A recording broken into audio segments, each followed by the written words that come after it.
Boom! What's up, fam? Anthony Dream Johnson here today, founder of 21 Convention, 22 Convention, CEO of the Redman Group, founder of 21 Studios, 21 University, and president of the fucking manosphere, some men put it, or males, beta males, should we say, as they call it. These idiots who try to hate on me and shit. Bunch of losers. Anyway, today we have episode 145 of the Redman Group. Amazing show. Got in store for you. Two guests on today returning to the show, including John Anthony, Coach John Anthony from John Anthony Lifestyles on YouTube. And also Alex from Playing with Fire. His channel is blowing up big. He just cracked 60,000 subscribers, I think, like a week or two ago. So fucking kicking ass. Before we get into the show, bring the guests on. We do have a quick commercial sponsor here from my other company, the 21 Convention and 21 Studios. And that's the tickets are on sale, early bird tickets. They are all buy one, get one free, or BOGO. And we got 3 events going on at the same time. So 21 Summit is like an umbrella convention going on for 3 different conferences at the same time. One for fathers, one for men, and one for the women. And each one's a bit different, well, substantially different, unique focus, speaking lineups, content, all kinds of cool stuff. Tickets are on sale at the 21convention.org, that's .org. And again, all tickets are buy one, get one free. VIP includes 5-night hotel stay. This is the Patriarch Convention, aka the 21 Convention 3rd Patriarch Edition. 3rd year in a row, we're doing that one for fathers. We are rebuilding the patriarchy one father at a time. Elliot Hulse is exclusive to that event as far as the men's events go. Michael Foster, pastor, is the chief patriarch of the event, the ceremonial leader of it. This is the women's event. I'll be speaking there. And Professor Janice Fiamengo, fucking savage lady, amazing lady, who loves beating up on feminism in very intelligent ways. And of course, the main event with big YouTuber here, Richard Grannon. He's got about 300,000 subs, huge on psychology, trauma, healing from trauma as a man.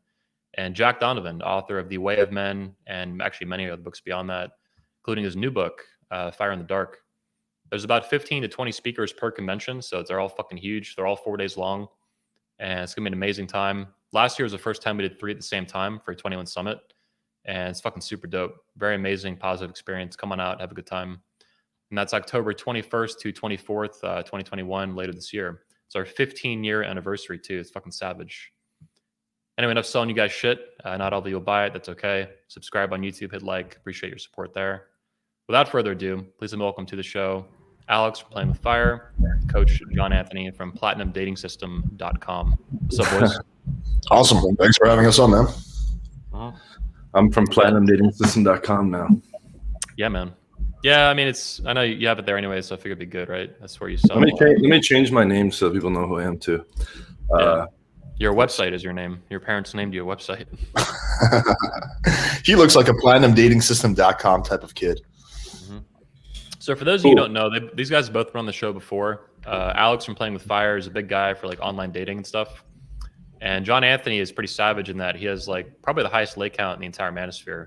1,400 lays or something like that? 1378, yeah. Loser, 1,400.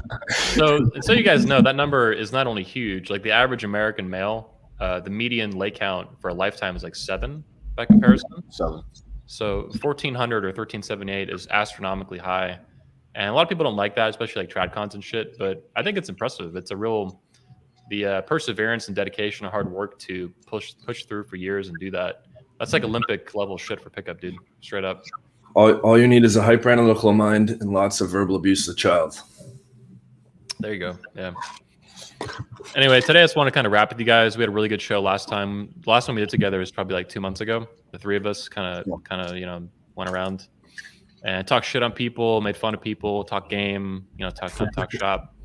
I also got to meet Alex back down in Miami recently when I interviewed Cobra Tate. We got to have cigars and shit one night. Yeah, good times.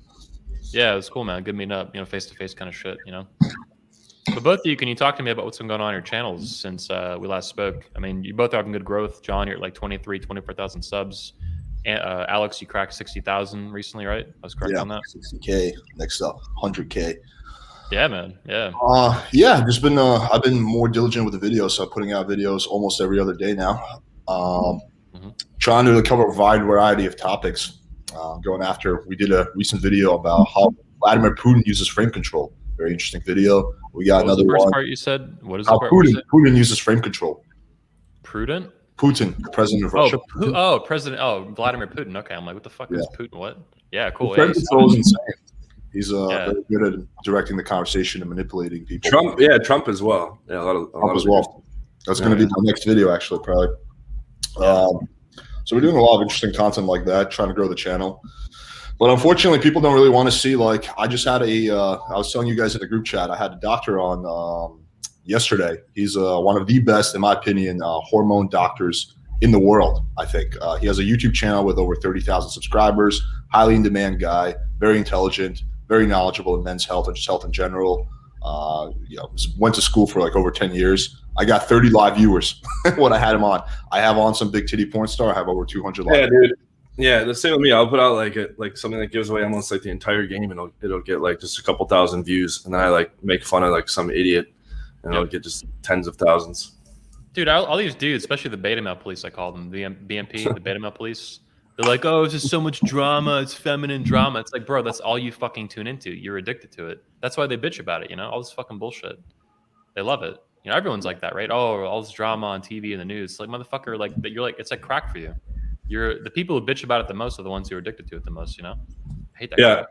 My channel was growing like, pretty solidly since January, when I was just like, going to a bunch of exposed videos, roast videos, etc. Response videos, and then I did like a month of pure value content to kind of like reset a benchmark, and like the growth like choked up. It's not, the content's good, but like it just doesn't, like, people want to see like the fucking carnage and the drama and the negative shit. I'll send you guys too, if I've been sending you this tag thing I use to help on YouTube, and it helped a Rapid lot. tag. Rapid tags, yeah. That helped a lot. I started using it in like November, December, and it's helped a lot since then. It's still ups and downs, man. YouTube's fucking retarded a lot of the time. They throttle shit, all kinds of algorithm shit. It's fucking retarded. Yeah, like, what hurts me is all my videos are demonetized, like almost like pretty much almost 100%. So any new video, like, it just automatically gets demonetized. I've shown videos where I've scrolled through every video on my channel, and almost every single one's demonetized. So that jokes off who they show it to. It's because I swear a lot and talk about inappropriate shit, but whatever. At this point, they probably automatically demonetize you, so it doesn't even matter. You could probably make a video where you don't curse, you just talk about Jesus, and you'll still get demonetized. Lord is the way, boys. Well, I have two channels. This is streaming on two channels right now. 21 Studios, right, the big one, and the Redman Group, the smaller one, which is like 15,000, 16,000 subs. I can upload the same video to both channels. Upload, not even live stream, right? Upload the same exact video. 21 Studios will be green. It'll get a green money sign. That's fine. Redman Group yellow, instant yellow every time. I'm like, this is fucking bullshit, bro. Like, they're treating the small channel like a little piece of shit, and the big channel, I think big channels get preferential treatment even if you're not linked in the fucking club. Yeah, it's fucking stupid. It's the same thing with Instagram. It's the same thing with Instagram. If you have over 1 million followers, you have different standards. That's why, like, certain chicks can show, like, Kim Kardashian can show her ass and shit, right? Versus a porn star who has 100,000 followers, she gets insta banned. Yeah, it's really retarded, man. Like, it is what it is, though. You just keep fucking going and fighting and chugging along, whatever the fuck happens. I curse a lot too, like Anthony Johnson. Yeah. But I love it. I just, people wonder sometimes, like, can you curse on YouTube? I'm like, I don't fucking care. I never get any strikes either. Like, they've never given me a single strike. I've never had a strike either. Yeah, I've had a whole bunch. I've had multiple instances where I've been down to the 2 out of 3 strikes, and I have to like private all my controversial videos, which is a lot of them, and then wait 90 days and just kind of like keep it PC for 90 days. But that's because people put false copyright strikes on things, which I've threatened legal action back on them, and that those different players stop doing that. Well, you're also super combative. I mean, I love conflict too, but you're just like a bulldog. You go after everyone, man. I love it. I love seeing it. Bulldog mindset. Yeah. He'll be 21, man. Bulldog. Yeah, he's going to be there at least on the last day, maybe 2 days out of the event. Yeah. Are you going, Alex? I'm going to be speaking there. Are you going to be? Yeah, man. We talked about this on our last live stream. We were talking about doing a podcast before or afterwards. Oh, okay. Yeah, the event's still, I had it pulled up here a minute ago. Where is that shit? My chick's birthday is like during the event, so I don't know how that's going to work if she wants to celebrate her birthday in the. This is the main event too, man. Just go out at night or something. But all her friends are like in Brazil. We have Greek gods speaking out. Obviously, we have Poseidon shit going on here, so it's pretty dope, dude. Yeah, the media is fucking snooping around too, man. They follow the women's event, so whenever I announce shit for that, like the Guardian and like all that shit, they're fucking snooping around the emails. It's pretty funny. What are the rules for the women's event? Like, you said there's no men allowed, right? Or yeah, pretty much. There's no men. It's for women, so there's no men allowed at it. I mean, if a chick has like a husband, you know, he can go to it. I do it. It's all men speaking at it. Number one, or almost all men. I have chicks speaking at it, not too. But no, like the women, if you're a chick, you can't go to 21 convention. It's not for you. If you're chaperone, like my sister can go and hang out because I'm like there. If a speaker has a wife or a girlfriend, that's fine. Like John Simez brought some Tinder chick last year. I think he's dating her now, actually, or something on Tampa. She's pretty hot too. And I was like, oh, that's pretty good. That's how you know someone has game. Is like the girl is not a fatty, you know. All these coaches with fatty girlfriends and shit like that. Dude, I saw. You should have seen this morning. I found this patriarch dude. I fired him as a speaker because he's like a child beater. I found out. Jesus. But I said, yeah, he didn't tell me either before he spoke, which is super fucked up. Like he got arrested for like criminal child abuse and didn't fucking disclose this shit. He put a boot. It's on the news. He put his boot on his kid's head and got arrested for it. Boot print on the kid's face. Went to school with boot print on his head. Right? Didn't fucking tell me that shit. But I found out his wife is like disgusting. Like worse than Donovan's wife. Like if Donovan's wife's like a 2 or a 3, this bitch is like a 1. And this shit is gross. It's the worst one I've seen. Like it's that bad. It's that fucking bad, bro. I don't know Go ahead. That Australian article that came out that was like talking about all the different pickup artists and stuff where I gave like my input. She was like, she didn't publish this part, but she's like, do you regret calling these different guys girlfriends and wives like 2s or 3s? Oh, yeah, I remember that. And I was like, and I was trying to give politically correct answers most of the time, but I was like, no, I don't, because like men have objective attraction circuitry. Yeah. And that means nothing against the woman personally. It's not a misogynistic statement either.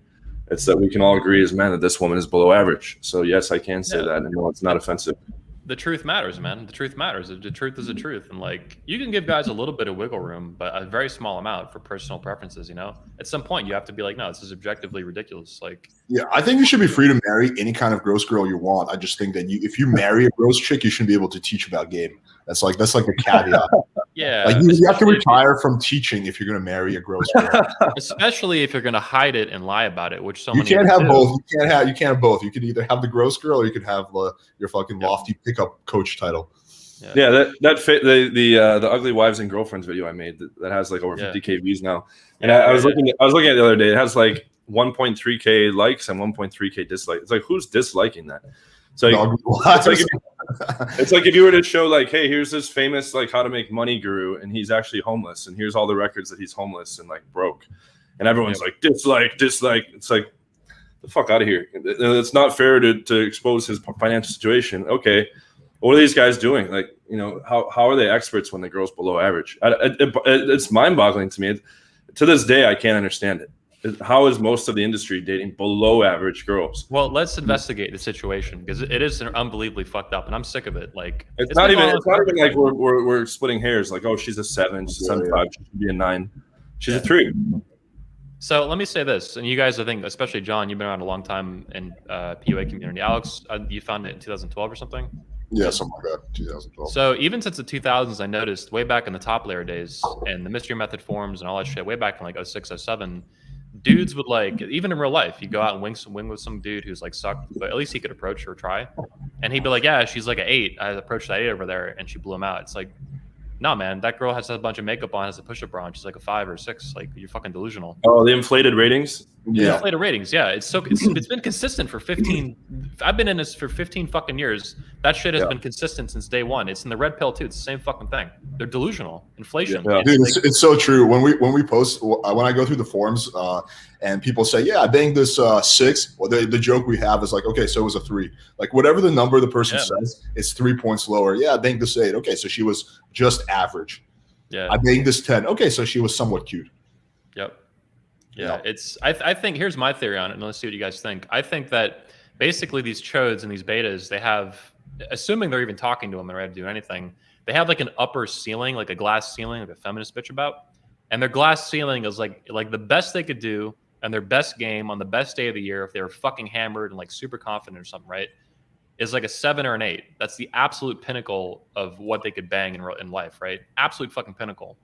So that I think is what caps it, and that's why to them like a 5 is like a 7 or an 8, because their fucking system is not 0 to 10. It's like 0 to like 6 or 7, and like a 7. If the dude's like a 3 or 4 and he has shit game, then him banging like a 6 or 7 would be like absolutely fucking, you know, enlightenment. Like he's reached the pinnacle of human life, banging a relatively average-looking girl.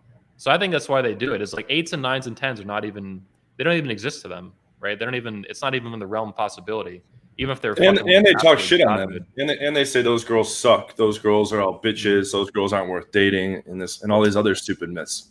Yeah. Where I'm in the process. I've been compiling like to show like more data stuff. I'm going to show like all my main girls and monogamous girlfriends over the past decade, because I've always had the standard of having them be a 9+ for over 10 years.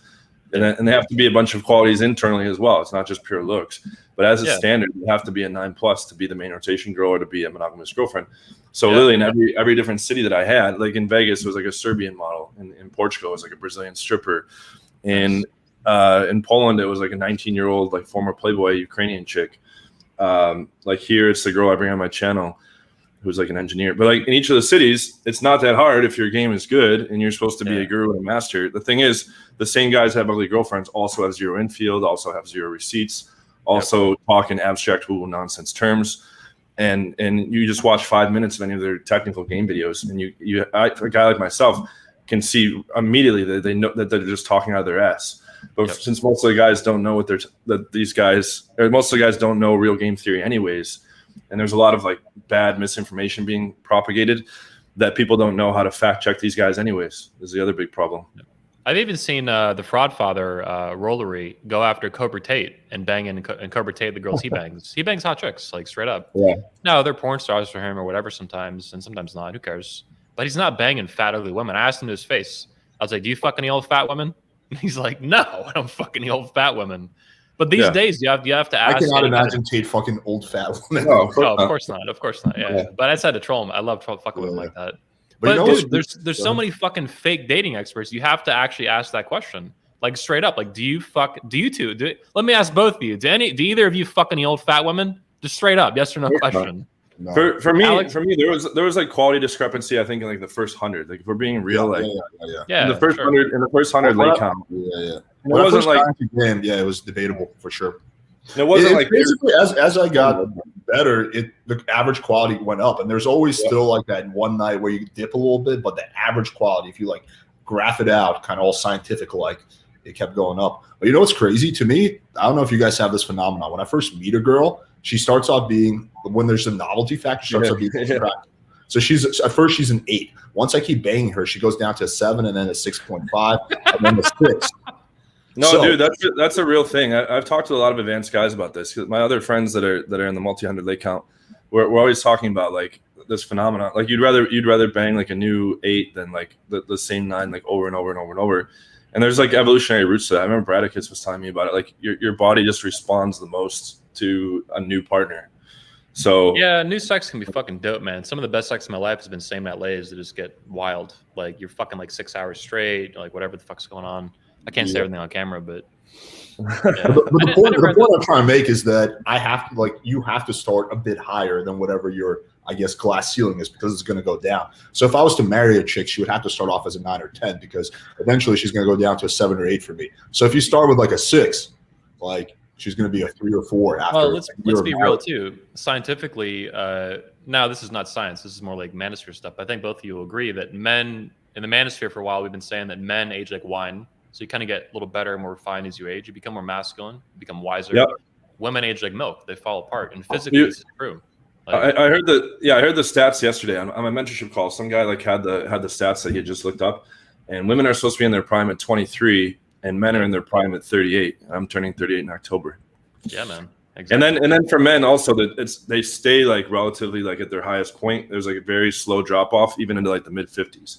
Yep. So and that like carries me right into like the singularity destroying civilization, or at least virtual sex, becoming very prevalent and paradigm shifting. Well, it's beyond that for women though, physically, even without even getting into singularity stuff, like their skin ages faster than ours. It wrinkles faster because it's thinner. Ours is designed to actually withstand being like hit and cut and stuff and heal faster, right? Our collagen is thicker on our skin, and if you're healthy, then you don't age as fast. basically. Yeah, that's the thing. It's all the anti-aging regimens. Like me and my I chick think this is all assuming the man takes care of himself, which less than 20% of guys do. True, like true. most guys will go downhill as they age. It's only a small subsect of men. Like if you go to the gym, you eat healthy, probably, you know, at some point you're gonna have to do hormone optimization. I just think there's no way around it. Like when you're in your 40s, at the very least, like you're gonna have to do TRT to get the testosterone of like a younger guy. Not necessarily. I know Tony Bruno, a buddy of mine that you guys have seen on my channel a couple times. His testosterone is still like in the 700s, and he's like 58 years old. Yeah, that's unusual. That's my uncle. unusual. Yeah, it is unusual though. Sure. Yeah, but yeah. There's the exceptions, of course. And my dad, I'm sure, has pretty high testosterone because he's still pretty ripped. And he's 56. But I think there's like exceptions. Yeah, it is what it is. I know for me though, you guys both went to high school, obviously, right? Growing up, so did I. Yeah. Almost everybody I've known since high school, chicks and guys both, they all get like, they'll get fat and then maybe lose weight and then they get fat again. There's these cycles they call like a yo-yo. They go up and down. The chicks, of course, end up being single moms and shit too. They get wifed up, or not even wifed, they get knocked up, not even wifed up, right? It's all fucking disaster. Like they all end up being fucking losers a lot of the time. But it's the fatness that's amazing to me because like I have not been like that at all. My whole family, where I get my family of origin, they're all very prone to obesity, and so am I. But I've not been fat since I was like 16. I like lost it and I fucking kept it off ever since. But most people don't do that. They just get, even if they're, you know, doing well in life, making money or whatever, they just get fat and lose it a little bit and get fat and fatter and fatter and fatter. And that's it to me is it's unnecessary. It's completely fucking ridiculous. I don't know. Neither of you look like you've ever been fat. I don't know. No, I've never been. I've always been prone to skinniness, so I've been an ectomorph. So for me, I've been very skinny at points in my life, but I don't think it would be possible for me to become fat even if I tried. In college, I was like 155 pounds in college at 6'4". Damn. And now I'm like, I vary between like 200 and 220 now, but like depending on the bulk and cutting. But I think the closest I ever was to fat was when I like did a dirty bulk with Sonny Arvado in like 2019 or 2018 or so. Have you seen some of my old videos? Because I was just like taking these like weight gainers, and it was just like shitloads of like extra carbs, and I was basically like overeating, and I was drinking like a fish and stuff too, and I just got like bloated up and stuff. But I want to ask you. So you're 6'4". I mean, that's really tall. Like I'm barely 5'10". I say 5'11" on the internet, 5'10" in real life. What's that been like? 1%. Like I googled it in the U.S. It's 1% of people are 6'4" or higher. Easy, yeah. Even over 6 foot's unusual. It's like top 5% or 10%. Like it's unusual. But anyway, I want to ask you, like, how do you think that has affected your game and your ability to bang a lot of women? Like, obviously, it's a good thing being tall rather than short. So, what are your thoughts on being tall? Like, guys always ask me that, and I never had good game before I had my growth spurt, which was like end of high school. But I've taught tons of clients that were short that I've gotten into the multi-hundred leg count. So just using them as reference, like it's not, I'm not a coach who says the looks don't matter, the height doesn't matter, and this doesn't matter. The thing is that it just doesn't matter nearly as much as guys think. Like if a guy's in his 40s, there'll still be some girls have a problem with your age, but it's not going to be nearly as many. It's not going to be anything significant. Or if a guy is like Asian or Indian in Western culture, maybe some girls might have an issue with that, but tons won't, right? Or the height thing. So it's more of like the most important thing is not to let those things handicap you in your own mind. Because then you come in like defeating yourself before you even had a chance, and it becomes like a self-fulfilling prophecy. Guys, and it comes in all shapes and sizes. Guys will go in. I've had on live programs. Oh, my hairline's receding, and they think every girl's staring at their hairline, and every blowout negative reaction is because of the hairline. And every guy has like their own like silver bullet in their head. They're like, oh, I'm not getting results because of this, and then they're like, well, see, look, it's because I'm short, right? So, yes, some girls are gonna like care about guys being shorter, especially when they're wearing heels. But there's still tons of other hot girls. I just saw this chick today on Instagram. It was like a 10 with it, and she was kind of short, and the dude's like her height, you know, but he was like muscular. So if you're shorter, lift weights and, you know, optimize what you can in your control. Don't just give up because you're short, and use the platform shoes too. Do you think it's more important to actually? Do you think it's actually important to be tall, or is it the feeling that women get from you being tall? You know what I mean? Like it's they feel like a dominance thing because you're just fucking tall automatically, right? It's not like big tits. It's like big tits. The girl could be a fucking piece of shit, but you see big tits and you're like, oh, nice, you know? So do you think it's like the feeling they get, or is it like, I've thought that for a while. Being tall as a guy is like having big tits as a girl. It just is what it is, you know? You got lucky. Congratulations, you know? And being jacked is like a girl having a fat ass. Yeah, something like that, yeah. I don't know. I don't know how much I would would attribute to that. It definitely helps. I think guys should be playing with like a lot of the SMV stuff in their control. But like, to be fair, I didn't really work on my SMV at all through the majority of my leg count, or very minimally. Like I was like fairly skinny through most of my leg count, and I just kind of like compensated for that by just wearing jeans and a button down. Like if I wear jeans, like I'm in like pretty good shape now, but if I wear jeans and a button down, it doesn't look a whole lot different than when I was wearing jeans and button down before. Or I used to wear a lot of coats. Like if I was in like New York or Philadelphia or whatever, I found my game like would perform slightly better, I think, when I had a coat on. But that might have been my head. I'm not sure. But basically, like, you know, I didn't start like just recently, like in the past 6 months. That's when I did like the Botox, eye bag fillers, hair transplant, teeth whitening. You know, the hair transplants within like 2-3 months are like imperceptible, but this will all be back. It's permanent. See, I can't wrinkle my forehead. Get that done every 6 months. The eye bag thing will be re-upped in like a month. But like I got, people thought I was like 27 about a week ago. I usually get between like 27 and 32 or 33, but I'm going to be 38 in October. And there's other guys that are my age that look like they're like 50. They're like, you know, like they just let themselves go. Yeah. Yeah. I started TRT like 2 years ago or so.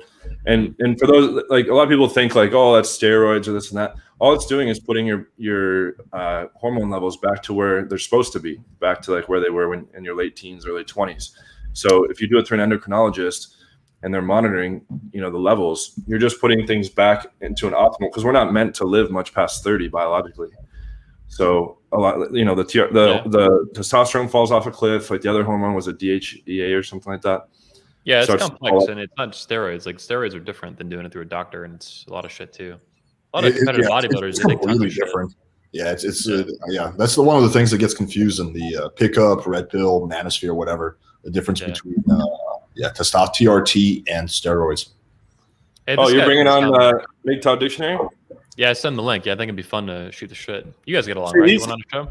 He's I bash on a lot of guys. I have no issue with that guy. We differ in worldviews, but he's respectful. He brought me on his channel and didn't attack or anything, and he was respectful. Yeah. And I like that he goes after a lot of these fuckers as well. Yeah. But you know, I don't have any beef with that guy. So I know he's scratched other guys, but I think he like they like snuck Bulldog, I think, when they brought him on the show, but yeah. I did think that was pretty fucked up. But aside from that, yeah, he's all right. Yeah, they call him horse face mindset or some shit. Well, what I don't understand is, I mean, I like John a lot, Bulldog, but I don't know why he stayed on that podcast. I would have, dude. I know, man. I've been like, yo, fuck off, man. Dude, he stayed on there for like 6 hours. I know. It's like, what are you doing? Why is he putting up with this? Dude, I don't have the patience for that. I can do an hour or two, but that's it, man. That's like a fucking movie, like a long movie, right? 2 hours, maybe 2.5. It's super long, yeah. But I like him a lot. Did you watch the podcast I did with the Black Pill guy? No, I saw it came up. I'm subscribed to your channel, but I just, it's hard because there's like not enough time to like fit in business and girl stuff and gym and like martial arts and all this stuff. So there's not like a whole lot of extra free time, but I'm like shifting things around in my company to free up more time. But yeah, I saw it pop up with Face and LMS. I know Sonny used to be a big fan of that guy. You would get a kick out of that one. Yeah, we get into a big debate about what's like the summary there? Because you said there was like a healthy debate, but what was like the main? Yeah, I mean, well, so the Black Pill argument, the argument that he gave is that basically SMV and especially face, not even so much like status and body, is what determines everything. And that, for example, if you're a guy who's like a 5 or a 6 or a 4, whatever, you're basically fucked. I get guys and they hate these arguments. I know a guy, blah blah blah. But since I've coached thousands of guys now over the past 10 years, and I'm like a data analyzer, I kind of have it like compartmentalized. I sign up guys weekly that are like tall and jacked, that are like, we just had a guy in Spain. He looks like a male model. He's in like terrific shape, tattoos, like perfect face, and he's been with like 2 girls. And he was like, dude, it was total luck. I have no idea what I'm doing. And he said his friends are all perplexed, and it's just that he like fucks up the cold approaches. He fucks up the texting. When he does happen to get past the texting to a date, he fucks that up. And it's not just this guy. Look at this guy right here. I'm 6'1". It's still hard to get girls. Like, I believe that shit, dude. That's not a magic pill, being good looking or being tall. They can still suck. And like the vast majority of my clients are like average looking or maybe a little above average looking, and I get lots of them on track to do 50 to 100 a year. That doesn't mean that looks don't matter. It's just that the strategy part of the equation is definitively the majority of the equation. is what I've found, because I have so much data, regardless of guys' looks, or I've even gotten lots of like ethnic guys or short guys, into multi-hundred lay count. It's not the definitive factor. That doesn't mean that they have the same chances. If their game was equal, they have the same chances. No, the guy with the better looks would have a better shot. But guys can still get the dating life of their dreams with proper game, unless they, I had one guy, to be fair, who had like a deformed face from a car accident. And he actually was like, nobody wanted to match him on Tinder. And he's like, you told me I'd, still maybe I'll get results. And, he was just like all upset. But it's just because his face was deformed. But like, that's an extreme case, so. You got to take the extreme cases out of it, like the bottom 2%. Yeah, those guys, unfortunately, for better or for worse, like they're fucked. And what my advice for those guys is to make a lot of money, get status, and bang sugar babies, because that's really what it is. But those guys are an extreme minority. Like most guys who think they fall into that category, they're really not. They're just a little overweight. They just have a bad haircut. But yeah, deformities are kind of hang on. It's a threshold. Yeah, I'm going to jump in here with something I think both of you appreciate. So we're talking about the inflation that these manosphere guys do, right? They all this bullshit, right, with how they view girls and rate them ridiculous, totally delusional evaluations. The same girls are delusional a lot of time in evaluating themselves, right? Though some fat 5, some friendly 5 will fuck some dude who's like an 8 because he's just Chad Zilla, doesn't give a fuck, and then she thinks she like deserves 8s. It's like, bitch, you're not even close. But here's what I think. So here's what I think the real test of game is. Like, if a dude is a 4 objectively or a 5 on a scale 1 to 10, and that's hard for us to determine because we're not gay. Like, I don't know. It's hard to look sometimes. You can try, but it's like you're not the opposite sex and evaluating it, in a way women need to do that. But I think that's really the test of how good his game is can he punch at, so to speak, at his own weight class or above a little bit. So if a dude's a 5 and he can bang 6s and 7s, that's really good, man. Like, you're not banging 8, 9s, and 10s. Who cares? Like, if you're a 5, you're doing really good. That means you have skill. It means you have game. It means you've worked at it. It means you're putting in the effort where it counts.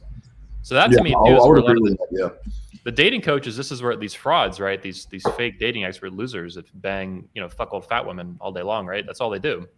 They're a lot of them. When I first met the Sharp Mama back in the day, the first thing I thought, I was like, why the fuck is he with this chick? He could fuck better. If I was in his body with my game, I could fuck hotter women than this dude. Why is he with this chick? It was confusing to me. I wasn't thinking big picture. I was too tired. I was like an hour of fucking sleep when I met them, right? But I'm like, why is he with this chick? And I didn't realize he was such a fucking loser, obviously. But that to me signals that he has no game on top of that, because he's not. I mean, they make fun of him as saying he looks like a rat or something, which is pretty funny and probably true. But he could definitely bang better, and that just to me is why he's a fucking loser. Anyway, we got MD on too. We can pull in. What's up, bro? Hey, what's up, man? How you guys doing? Doing good, man. Hey, welcome to the show, bro. I was curious to ask you about. I think it was like Modern Life Dating. People were saying like your true identity is revealed. Is that bullshit, or what is that about? They can say whatever they want, man. I look at it this way, right? They say things so people will forget that he takes pictures of children while they aren't looking. He's a child predator, and I've already spoken with lawyers, law enforcement. It comes to a point I was making a transition to go into a more wisdom type channel and knowledge, because people see that that's where I come from. And I wrote the book, The 48 Laws of Dating, and I stand by every law that's in there because it's scientific, right? Now, the dating coaches or the real social dynamics, whatever guys want to call themselves, they have to make a position. Either they're going to be the supporter of a child predator, like Modern Life Dating, John Hogwood, or they're going to be a man. So whatever they want to do with, dating and relationships, that's up to them, as long as the person is over 18. And this is where I draw the fucking line, because I'm just tired of this shit. I will light these motherfuckers' asses on fire with truth. I've spoken. I have an interview coming out with law enforcement specialists, FBI specialists. I mean, he put a federal employee. He doxed his own clients. So that's another thing too. Dating coaches or whatever what they want to do that is agreeable or not agreeable. The line has to be drawn.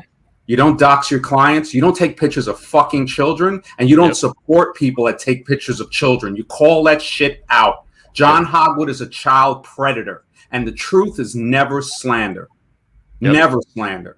So it's beyond that, man. There's woman beaters and child beaters in the manosphere too, and I've been going after them lately a little bit. Yeah, I'm going to be making a whole documentary on that, and thank you so much for putting out that clip, because I'm using that, hopefully with your permission, Donovan Sharp, talking about beating women, Dirty Eddie. I mean, it has to be drawn there. You don't tell guys to beat women or you would knock her teeth out. You don't take pictures of children. What happened there? Can you guys? There's a clip of him just ranting about how he would like beat a girl. Oh yeah, we should watch it. You guys want to watch it? Let's pull that shit up. Sure.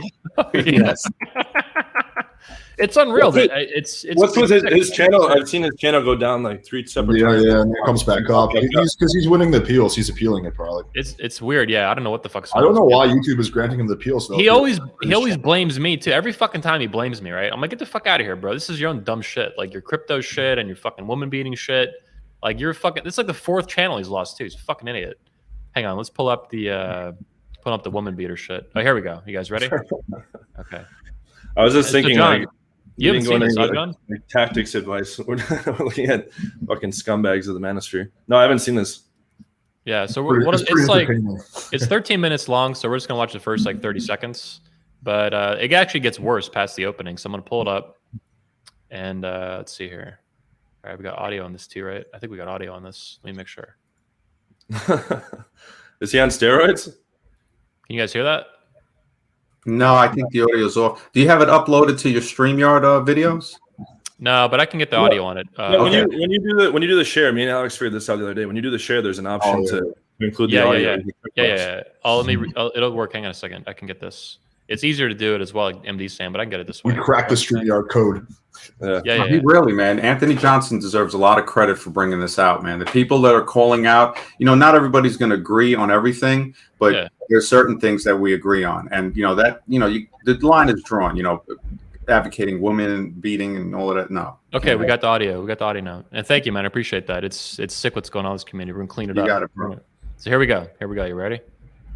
I would have knocked her fucking teeth into the back of her throat. I would have fucked her up in front of everybody. Give me a 10-year, dude. Give me a 10-year fucking prison sentence, man. Give me a 10-year, dude. Give me a 10-year fucking prison sentence. Donovan will attempt to report this video and hang on, it gets better, man. There's even more fucked up shit. It's sick, dude. I'd have gave her a fucking shiner. I'd have called my fucking lawyer, Paul Powell. Yeah, Paul, I just broke my fucking girl's orbital bone. Yeah. Yeah. You're gonna need to get on down to the station. I would have hauled off and I would have just decked her. Jesus. I would have made damn sure that she never talked that way to me again. Hey, can you pause it real quick? Yeah, this shit's unreal. This guy has a whole bunch of like people that look up to him. That's the other big problem, because then guys are gonna fucking learn from those. Dude, I have no respect for guys who are acting tough when it comes to girls. Like the kickouts when it's just like the girls there. Like try kicking a fucking like jack dude out. Like this to me that shit is so lame. It's like picking on a little kid. Like like a little Johnny over here. Like I don't know. I have like no respect for that shit.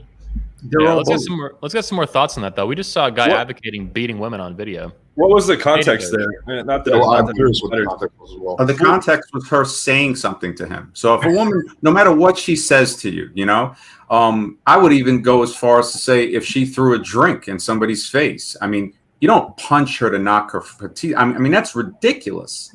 And it's part of being a man, I mean, now, of course, if she's coming at you with a weapon, I mean, me, myself, I study martial arts, so I can understand, how to take a weapon away, how to wrestle and grapple with somebody. I mean, I met the Gracies in the 90s, so I've been practicing for a while. That's what martial arts is for, to defend yourself, Now, all of these guys threaten you.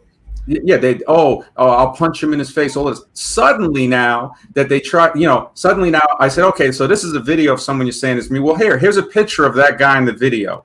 And I put Hogwood next to him. I said, where are all these threats? Where are all these threats? Because when he came to New York, I said, hey, the one person I met in real life was Alpha Male Lifestyle, Armor Metwali. He created MGTOW.TV. He's a genius as far as computers and a wonderful person on top of that. And he said, hey, you know what? MD is who he says he is. He's a guy. He's 6'3". He goes, we're about an inch difference in height. He's in good shape. And what I forgot myself is, he goes, you know what? He pulled out his veteran's ID. So he is a United States Army veteran to get us 2 free tickets into the Museum of Metropolitan Art on 86th Street in Manhattan.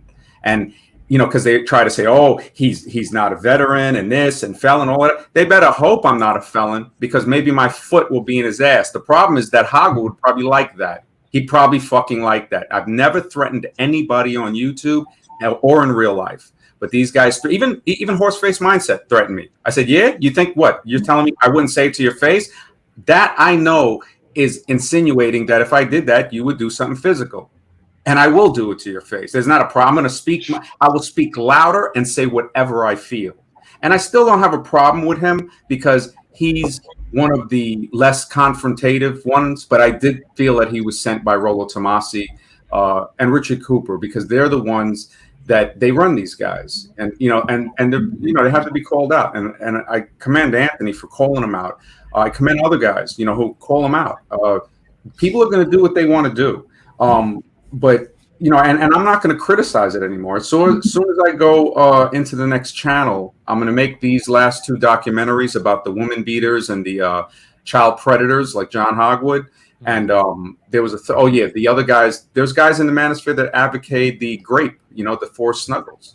And and on camera, I got the audio. So, you know, their picture will be behind that. And this is because when somebody criticizes the manosphere, if people don't call it out, that everybody gets lumped into that basket. Well, why didn't you say something? Silence is consent at that point.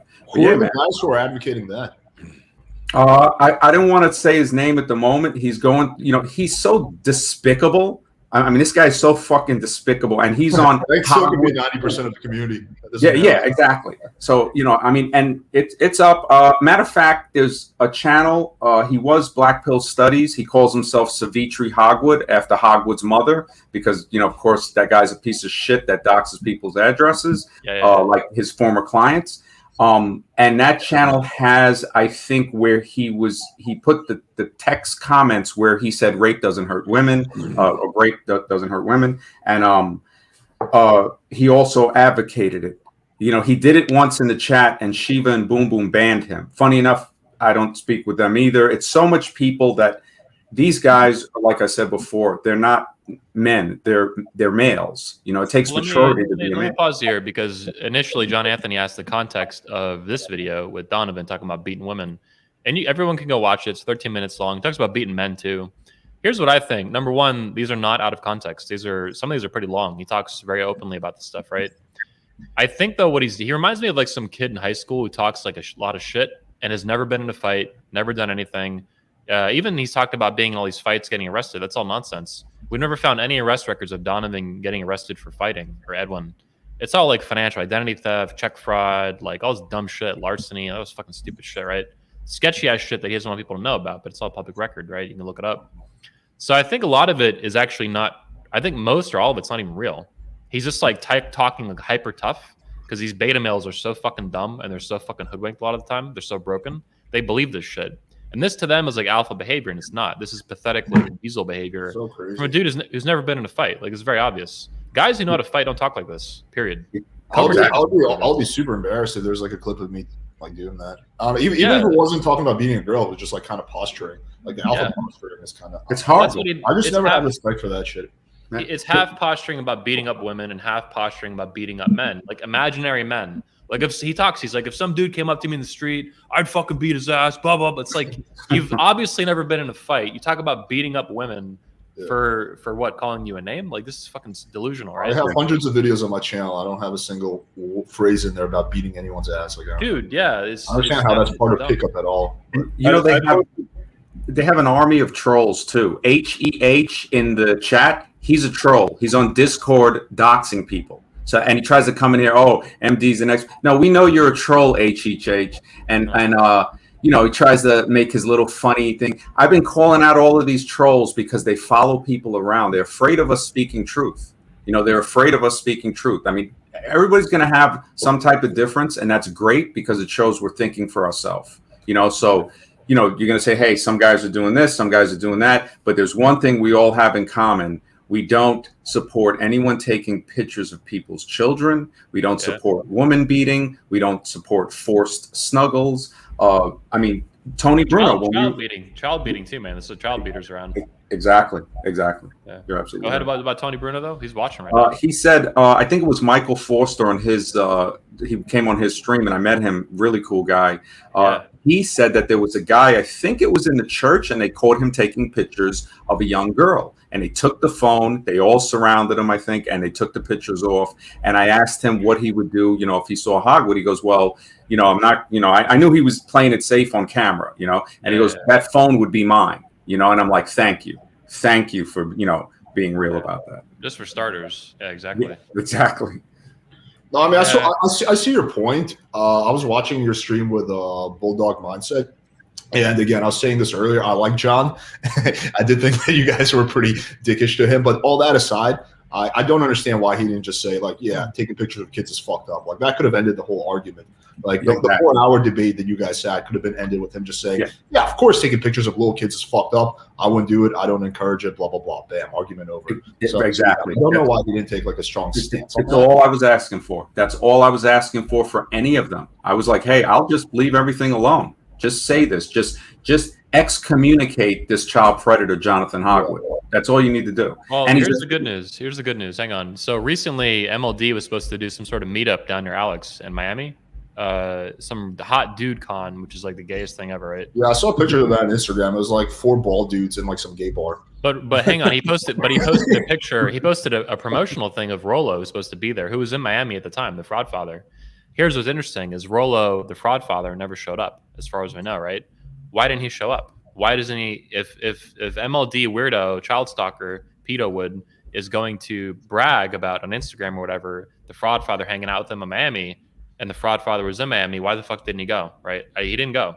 So I think what's happening is that number one, Rolo, the fraud father, is a narcissist, NPD clinical, like 100%, right? That's my view. It's been that. I'm not a doctor, but that's been my view for a long time. Those kind of people are users and abusers. They do what they use and discard. Male or female, they both do it. Use and discard, use and discard. They find the next fucking victim to be the little bitch. That's what the fraud father does. It's what he tried to do to me. He didn't understand me. And then he got his fucking ass whooped. He got exposed as huge fraud, loser, right? Booted out, embarrassed. I got excited when you said he got his ass whooped. I was like, who beat Rolo's ass? Oh yeah. We'll see, right?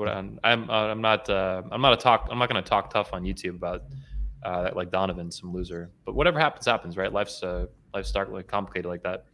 Anyway, my point is the fraud father. I think he's at the discarding point of MLD. I think MLD has become so toxic because he stalks children and shit, like takes pictures of kids and shit. I think he's beginning to abandon MLD because MLD was basically an attack dog, like his little bitch for a long time, to go fucking people on YouTube and shit, right? So Rolo didn't have to. That's how Rolo operates. He always uses a buffer, right? Whether it's MLD or Rich Cooper or someone else, he's always using a buffer mechanism. So I think he's done with MLD, and I think everyone's going to abandon MLD now. I think it's just what's going to happen naturally because he's so fucking toxic. It's so obvious, So I think that's slowly happening, even though it's been ridiculously slow to happen. Yeah, his videos are so cringe too. I just don't understand how people like his video. He starts off the first 3 minutes as him bragging about how awesome he is. Yeah, the smartest guy ever. I'm the best. I do think Rich Cooper did an interview with him recently, or a live stream with him. Yeah, so Rich just has no morals. He's in the gutter. Total simp. Rich is obsessed with money. He's completely obsessed with money. Yeah. That's how Rolo plays Cooper. He just plays him for money, and that's how I was able to win too, though. When Rolo was trying to use Rolo used Cooper to attack me in public. That video is still up to go. He was defaming my convention, saying it's unsafe. People are going to get shot. All kinds of dumb shit, right? Crazy. What they did to you was totally wrong, man. It was totally wrong. It's like you look at that, and it's like that backstabbing behavior that they exhibited. I was like, you got to be kidding me. But Cooper fucked Rolo because Rolo, the fraud father, wanted Cooper to buy me out of Redman Group. And I was like, hey, Rolo, that's a great idea. I'm going to buy Cooper out. And there's emails of this. I can show you guys. And Rolo's like, no. Cooper's going to buy you out, Anthony. I'm like, no. I'm going to buy Cooper out. Thanks, Rolo. It's a great idea. And Rolo got really pissed off. And then Cooper, he bid for the money. Because Cooper was like, Cooper's kind of a sociopath for money, right? He's all about money. And I'm like, I have the money. How about I give you money and you go away and then I get control of the Redman Group, which Rolo had to sign off on. It was hysterical. This is all like legit, like attorneys and shit. I'm like, this is just fucking funny. And Cooper didn't give a fuck. I think Rolo was pissed at him for a while, but it is what it is. So you guys all owned 1/3 of the business, and then basically Rolo's plan was to kind of excommunicate you, but it wound up working the other way because you bought out. The Did Rolo not have the money to buy out Cooper? I don't think so. No, not at the time. Oh, I mean, okay. maybe he's always broken shit. People say he's getting foreclosed on his house. I don't know, but he's a fucking retard. I mean, 100%. How does he go broke with the book? I mean, he should be making more than enough money from the royalties. He must be. I know that he's been supporting his mother-in-law for a long time. Like, she lived with him for like 10, 12 years. He bought her a house in Florida, I think. Well, yeah, I kind of sympathize with that. Yeah. Yeah, I think his wife just runs his ass like all these fucking losers. So I don't think his wife's a bad lady, by the way. You guys have gone after her. I've told you guys to like leave that shit alone. But Rolo is definitely a huge beta male. Rolo is a massive gamma male, beta male. No one understands this. The Rolo has zero fucking game. He's a complete fucking goofball, socially awkward, socially retarded, to put it nicely. I've met this guy a lot in real life, and it's increasingly, the more you hang out with him, the more obvious it is. This completely fucking game retard. Doesn't have basic social skills. Like, he has no friends too, on top of that. If you read his whole fucking blog, Irrational Males, all his books, he has no male friends. Never, ever, ever, ever, ever talks about having friends. He doesn't fucking have any because he's a fucking weirdo. Yeah, that's weird. That's how bad it is, dude. It's so bad. It's terrible. His friends are his guitars. Yeah, and he has little figurines and shit. He's a fucking weirdo. It is what it is. But yeah, anyways, that's how I got RMG. And the purpose, too, of Rolo doing that is he wanted to create the Red Man Summit and kill off 21, which is what he keeps trying with Rule Zero Summit and all this fucking crap. It's all been a scheme for years to kill off my company because it's so good. And it's a as an organization of speakers and personalities, it's a threat to his dominance that he was working on for years in the manosphere, like this secret Gamma King fucking weirdo. It's so bad, dude. This whole community is like just so fucked up. We got to fix it, dude. We got to just drain everything. I think the problem though is for like the average person, because it's like tribes, right? So there's like whatever your tribe, and then let's say there's the Rolo tribe, and then it's just like if you fall, objective truth doesn't matter. If you're in this tribe, you're gonna believe what this person says. It's just the same thing as politics. Like, which team are you on? There's not a lot of independence. Well, now it's become, I think it's a healthy split now though, because now the community is being divided into frauds or like genuine grassroots. So there's a grassroots manosphere and guys who actually care about all these issues. And then there's frauds who just want to prey on men. And kind of like politics, it keeps getting more polarized, which I think is actually a really good thing. All these frauds need to go away. They need to fall apart. They need to like lose their channels, go bankrupt, get divorced from their fat, ugly old wives. That's all going to happen. I mean, do you think the sharp mama is going to be married to this old fat lady forever? No. She's using him for money, and eventually she's going to divorce his ass or whatever, break up with him, steal as much fucking money as she can, and he's going to be crying, go sell used cars again. That's how life works. I guarantee you it's going to happen. I mean, what's going to happen? Happily ever after with this old fat lady? No fucking way. Not a fucking chance.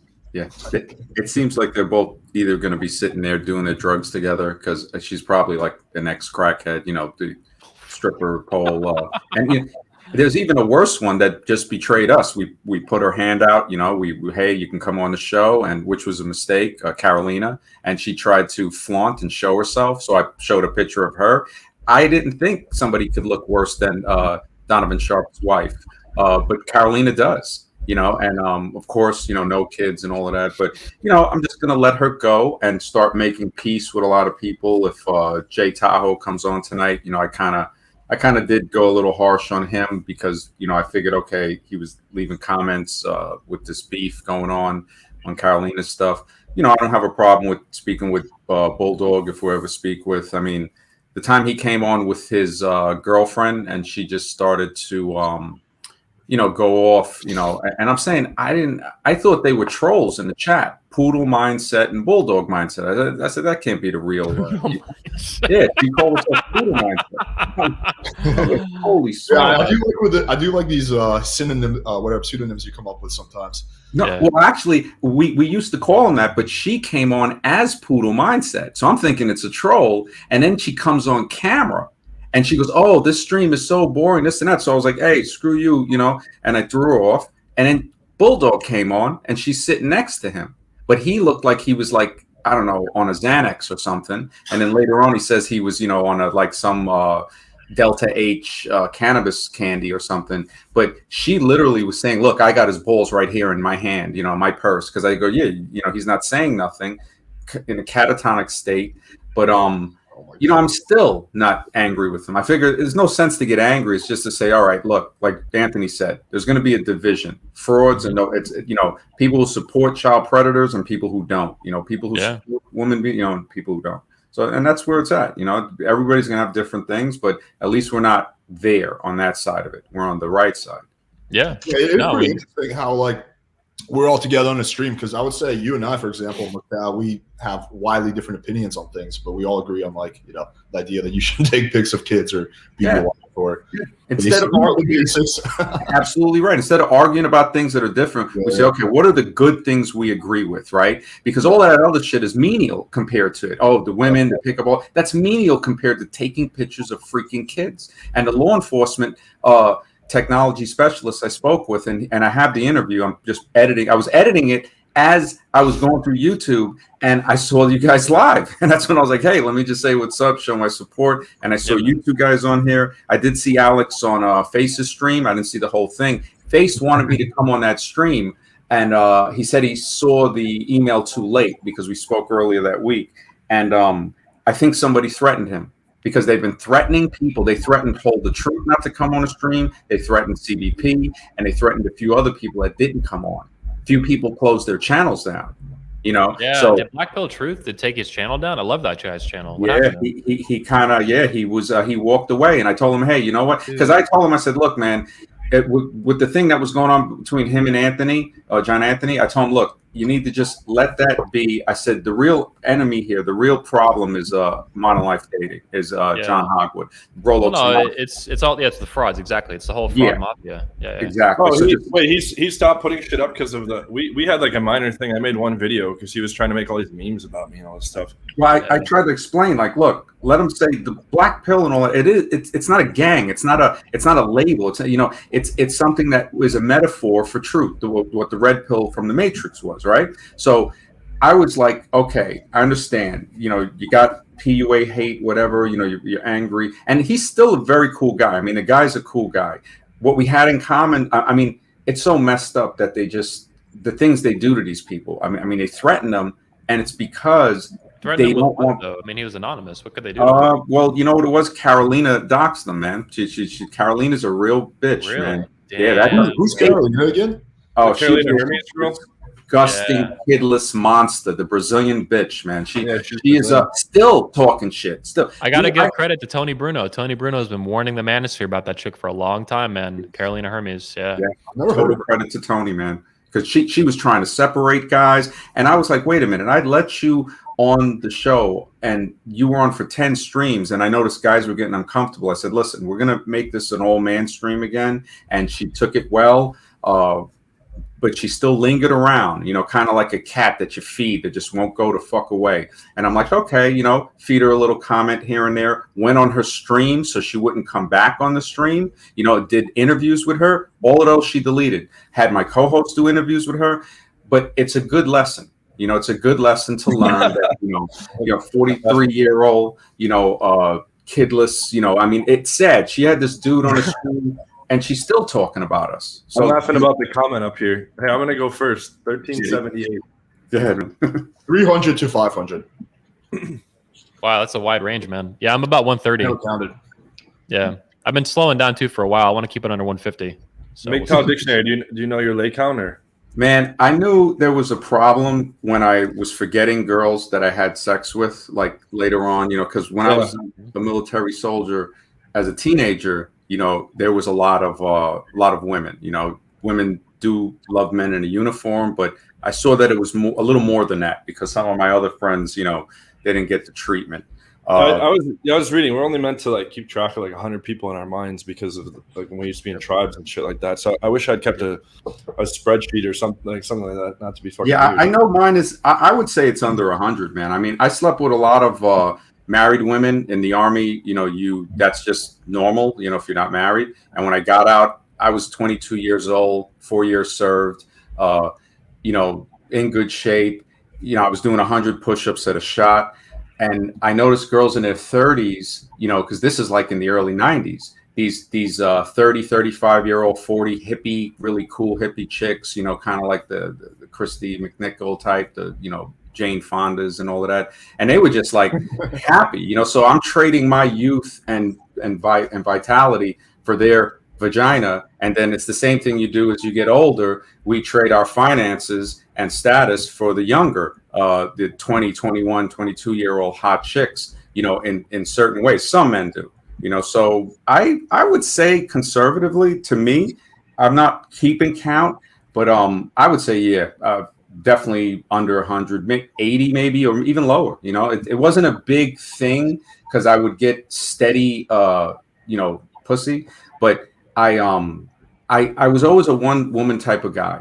So I was never that guy that was like, okay, I got, a lot of women. I did have like what I guess would be considered a rotation because I grew up in the era of like the drug era in New York City. So there was freaking everybody was throwing pussy around. Women, it was a lot easier to get women because you had How old are you currently? Do you mind sharing or? late 40s. Yeah. And I'm going to be in the fifth element soon, but the thing is as I get older, I notice the main thing is staying in shape, staying in very good shape, eating right, exercising, and really at this point is really finances, just doing my normal stuff and getting in touch with more than, because I consider myself a spiritual person. I'm not religious, I'm very scientific, but knowledge and all of that has always been a part of me, science and studying archaeology and stuff like that. And when I do come out, I've been on radio shows for about 10, 11 years now. People say, oh, wow, okay, this is him. And, when I look at people saying, oh, this is him, I'm saying, okay, if it is or it isn't, right? How does that compare to a guy taking pictures of children? How does it compare to a guy? Well, hang on. Before we continue, I wanted to pull this up. I don't know if any of you guys are familiar with this RK selection theory. This is like in animals, first of all, but also there's theories for a while now, decades, that this applies to human beings and that our species is basically split. And that's actually one of the reasons even you see politics so heavily split in a lot of countries like America. So RK selection theory is basically the idea that men and women both, and as far as I understand it, the species we have different breeding strategies. Basically, like some guys are like, MD says like a one woman kind of guy. What does that mean? Well, it could mean he says like he's genetically case selected, like you were born this way, and that you don't have any huge interest in banging unlimited women. You want to find like one or two chicks or whatever and like breed like a whole bunch of kids out of them. And animals, like, no, I'm serious. Like whales are like this, wolves are like this, and that's different from like mice and like rabbits, which are selected. Yeah, I read in various neuroscience books that monogamy is a certain part of our brain is wired up for monogamy, and Homo sapiens don't have it. There's like species of monkeys that never have more than one mate, and then they tinker with that part in their brain, and then it goes and starts mating with everyone. This is more complex though. This is saying that like our species is not uniform in that it's different, like literally split like half and half. Yeah, I would agree with that because I have some friends who are literally just one girl type of guy, like, and they're legit. They're not trying like. These are guys who can get laid. They're like, nah, man, I'm happy. Like, I want to be with one girl. But some guys are not. Some guys really. Some guys are not like me and John. Yeah. Well, the book that I'm working on before I leave the manosphere, or you can never escape the manosphere. But when I go into just a different sector, is all about that. It's about the effects of sperm, the genetics, and women that it's just a proven scientific fact. If they had a lot of partners, they cannot pair bond anymore. That's it. I mean, not saying that they can't stay with a guy forever, but this is a fact. Men also, there's a hormone that allows us to bond. And like Anthony said, and Alex is saying, I would say it goes beyond what Alex is saying, or just split. Or I would say it might be a couple of different categories. A guy that might be monogamous. We're going to bring some hard nipples on the stream here. A guy might be monogamous after a few relationships. A guy might not be monogamous. Birth control, right? It has a lot to do when women take birth control, right? And this is something I'm putting in the book. If a guy and his wife are, if she's on birth control, right? And she gets off birth control after 5 years and they have a kid, right? It changes because when she's on birth control, she's attracted to the way he smells while she's on that contraceptive because the contraceptive is altering her chemistry. When she's off it and she has the kid, now she's not attracted to him sexually because it has changed her physiology. And and they break up, she leaves, and she's a single mother. She doesn't want the father of the child. This is chemical conditioning. And I think it was the son or grandson of Margaret Sanger, who had the Planned Parenthood stuff, the straight eugenic genocide. He wrote a book. I'm citing it in my book. It was something about the pill. It might be called the pill, but this doctor I was talking to showed how he was saying it's destroying male sperm count since the 60s. It's dropped, I think it was 50%. 50%. I mean, people say it gets in the water supply and shit like yes. that. I don't know. I don't know if that's true or not. I go 50-50 on that stuff. I haven't looked into it too much yet. Well, the estrogen, you see what it is? The estrogen in the water. One doctor, she's a Catholic from England, I think, and she was stating that the estrogen is in the water like crazy. Now, as we look 40, 50, now we're 60 years later, right? In the last 20 years, I mean, I've got a pretty long dating. I've been dating since the late 80s and having sex. So I saw when I was just, basically a teenager, young, going into my 20s, and the sexual inflation, which a lot of people say I coined the term, I saw when it was low, when the stock in vagina was very low. And when communities are flooded with drugs, the stock in vagina is almost, it's like a dime, it's $10, when I was in the military, guys were telling me in Korea, you're paying $2 to $5 to get screwed. Wow. In America at that time, it was $20 in Texas. In Fort Hood, Texas, it was $20, man, for a fucking a suck. And it's like, you think, okay, I got to go back to base and I got to run 5 miles in the morning. I got 3 hours. This chick, wants to talk, whatever. Fuck you. I'd rather pay $20 over here. And as that started to raise in sexual inflation, now you'll see that I understand what the incels are saying. They can't even get the fat chicks anymore. They don't even get the ugly chicks anymore. So women are delusional and evaluating themselves for sure. Yeah. And they have no ability to fucking, it's stupid. Hang on, I want to bitch about something though. This dude's commenting, and I think you guys will find this interesting. ADJ probably banging 500 but being modest. No. Now, some people accuse me of being a liar when I say 130. Like, oh, you haven't banged that many chicks. And I guess the reality is it's like kind of like your height on the internet, right? Dudes lie all the time about this, like on Tinder and shit like this. So it's like if you tell the truth, you just fuck yourself. I think leg count's kind of like that too, unless it's ridiculous, like 1400 kind of shit. Yeah, 130 is about what I'm at. Like, yeah, I hit 100 in June 2012, and then I've just been steadily reporting.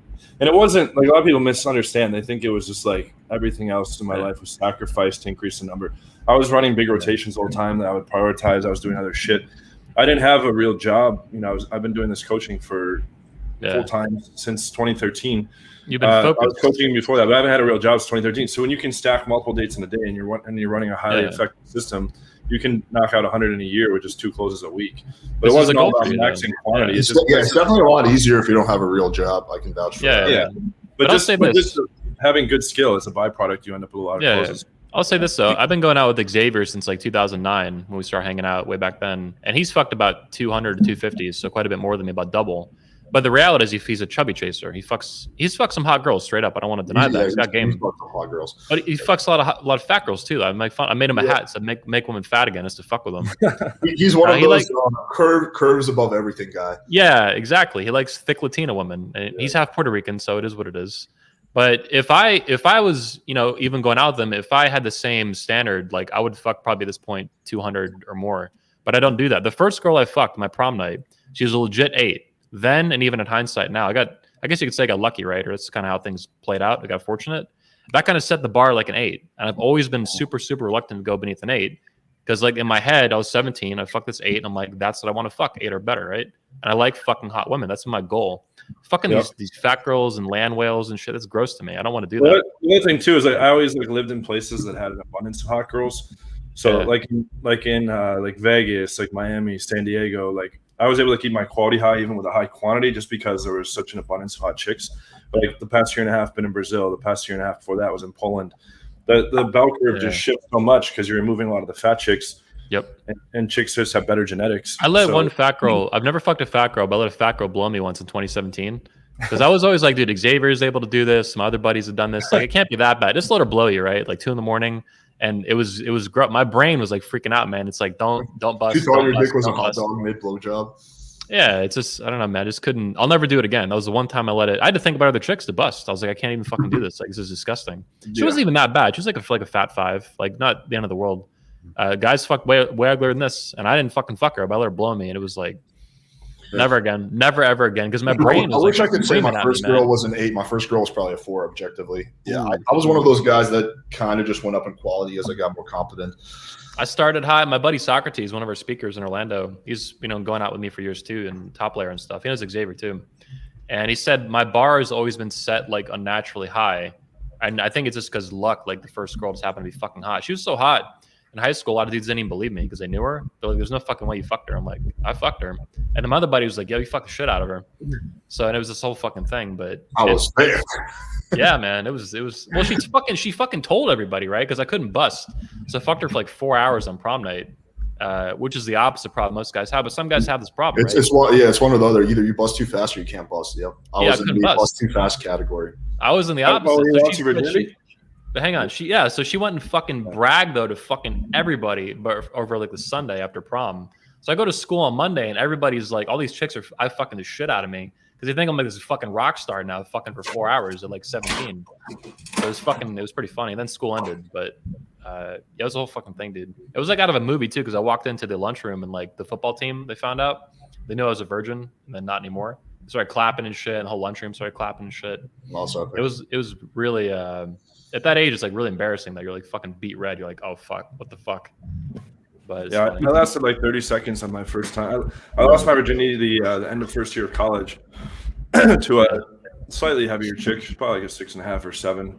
But Hey, yeah. let's where's this other thing I want to talk about? There's another comment I wanted to pull up here. Here it is. This is good. Mr. Noir says, why are people shocked that there's infighting in this space?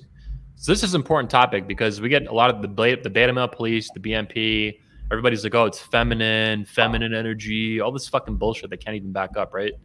But I think the manosphere is fundamentally, or it has been, unmasculine. And that's why there's so many frauds. And that's why these frauds get away with bullshit, because it takes masculinity to be conflict prone and like fight and be like, no, fuck this loser and call someone out. You know what I mean? And it's all these beta male, fucking gamma male weirdos that hate it because it fucks up their fraud, number one, so they don't get money. You know, it fucks up all their shit. Number two, they want to keep the feminine growth growing to like rip all these dudes off. What do you guys think about this though? Why is the people are shocked there's infighting in this space? I think it's a coping mechanism. I mean, you know what it is? These are the trolls. Like Chad Currycell, he's another troll that's in the chat. I've been documenting these guys. I mean, they have no life. I mean, they are Hogwarts, a hot child army, because that's what I'm going to call it now, the hot child army. Because I mean, they're straight up pathetic. And and then you look at that, and it's like, okay, so one, they're afraid of real men. So when they see real men that can sit and have differences, but yet talk like, cordial people, oh, that's the biggest fear. Oh, why aren't we fighting with each other? Why? Because we're men and we're mature enough to say, look, we're going to each have different outlooks. It might be political. It might be in real life. It might be how we feel about women. But we know that we're mature enough to say, okay, hey, you know what? We have a line that's drawn that there are the things that we do agree with, of course, we're not going to cross that line like Hogwood and Rolo. And I want to address also with the fat chick thing, and you're right. When you have a higher bar and you say, okay, I want to go for 8s, I notice that fat chicks that get laid by good looking guys, their bar raises. And they're like, they're not going to sleep with raping guys. I mean, look at Rolo's wife. She's uglier than most fat chicks that I've seen. I mean, that's straight Skeletor from Masters of the Universe. No comment. You guys. Yeah, I can comment on the last thing you said because I experienced this. So when I went to Colombia, last time I was in Medellin, in Colombia you're going to be sleeping with way more girls. It just is what it is. And so after 2 weeks of walking around Medellin, I felt like the hot girl because I was used to having like a crazy success rate. Like every night there was multiple girls on Tinder who want to hang out. Every other girl who I would approach would be a number close, and it was pretty much all solid number closes. Like every other one of those girls would come straight to the house. So it was just like my success rate was insane, and then I just started feeling like the hot girl. And I remember actively turning down 7s. Like I remember the guy I was with, he was like, "Yo, dude, that chick is pretty hot. Why don't you bang her?" I'm like, "She's like a 7." Versus in Miami, like if there's a 7, I'm gonna fuck her. But I started feeling like, I don't have time for location, 7. man. Location and sexual inflation matters so much. So that's what happens to the girls. Well, yeah. So look, John Anthony is in Brazil, right? Now there's got to be more hot women down there than men. So it's like just more women than men. So then what do you see? You see like chicks with the egg build, like Carolina. she's not getting nothing. You know, she could come to America and guys will simp for her. In Brazil, they don't want to look at her because they got these other chicks to look at. Same thing for Eastern Europe. Yeah. Eastern Europe is America, Eastern Europe. It's you can't can't get away with being like, you know. Well, I noticed in Ukraine they're getting a little more picky because they don't want the pump and dump thing. Ukraine, and I like Ukrainian girls. They're pretty. I lived in Kiev. I would never go back. It takes 2 to 5 days to close, and there's so much like influx of sex tourism there from like it's just a different culture. One thing also I was telling you, John, when you were there is there's also this like, because I'm Russian and I know the Ukrainian culture really well. There's like this very strong mistrust. It goes back from the Soviet days of Americans. So just because, like, if you spoke Russian fluently, I think you would have a not substantially different experience, but like a noticeably different experience. But, but the women have been like ruined in a sense. Like I was talking to a lot of the local guys. Since there's like so much influx of sex tourism, they all expect to be treated like, you know, basically like pampered and this and that. A lot of them just expect guys to give them gifts, and you know they're trying to be like sugar babies and stuff like that just off the bat. I had chicks on dates be like, hey, I want to get like this and this. Can you buy it for me? Like on first dates, or like I meet a girl in the mall for a date. So, hold on, I need to stop over here, and she like takes me like a chocolate stand and orders all these expensive chocolates. She's like, here, pay for it. And I've never experienced that anywhere else. Here's a question: what country in the world has the most fucked up women? I think it's America. Is there anywhere worse? Canada, America, Australia. Those 3 countries. Let me think about that one. Actually, that's a good question. London is tough too. Yeah, London, when I was there, ugly man, straight up. I got 2 aunts that live in London, and they're from London actually. And it's small. Like I do better when I'm there than a guy from England coming to New York City, because New York City is just ridiculous. The sexual inflation is off the handle. Russia, Alex is right. Like I have a lot of Russian friends, and I know a couple of phrases. You know, I think "spasiba" is thank you. I don't know if you speak. Spasiba, yeah. Yeah. So when I say these little things, like I think it's Tipani Manu Amerikansky, you know, like, do you speak American? You know, and they're like, how the fuck do you know these things? I'm like, well, I've dated Russian chicks. I've dated Hungarian chicks. I can say good morning and all of these little phrases. I think it's what, Dobre Utra or something. Good morning. Yeah. So, you know, when you do that, you connect with other cultures.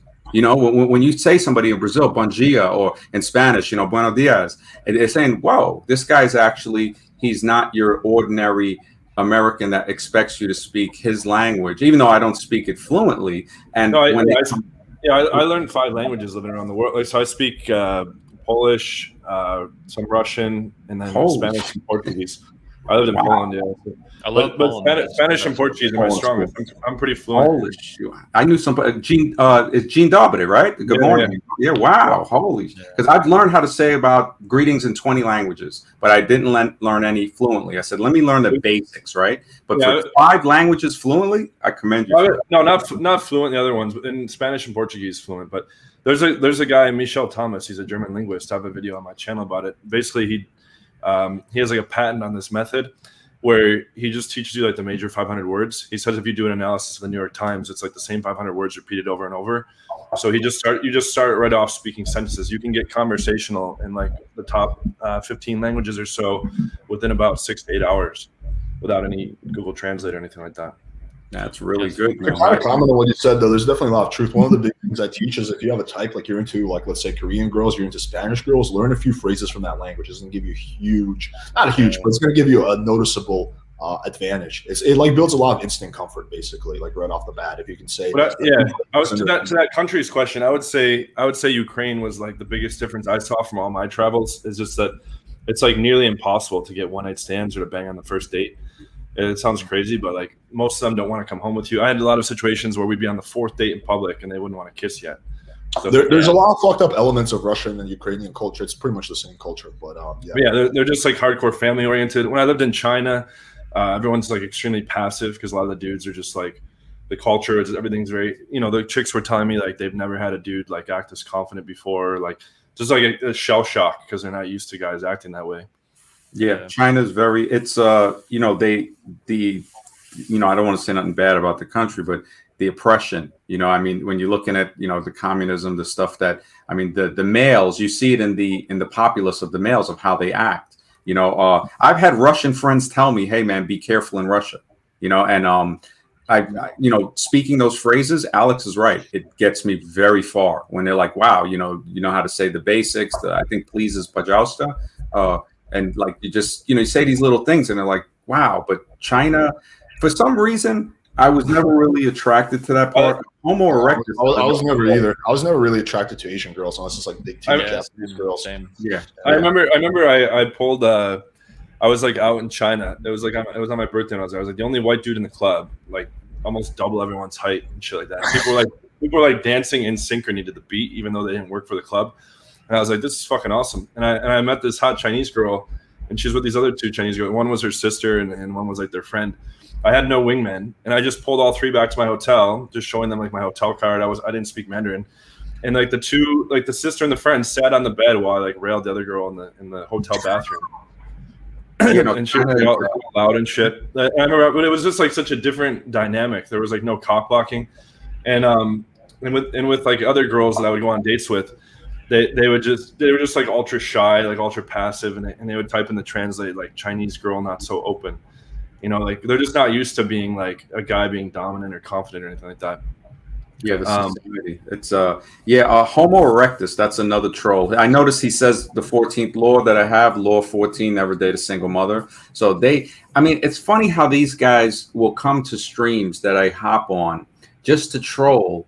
And it's hang on, I'm banning every guy you say is a troll. So I'm just thank you, man. I haven't even looked at the comments yet. That shit fucking. Yeah. I put on StreamYard. You know, when it starts, it has private chats, but I switch it to comments, so I don't have to switch to the other window. When I do my streams, it's always a little behind. I think usually when I'm a guest, it looks like it coordinates really good.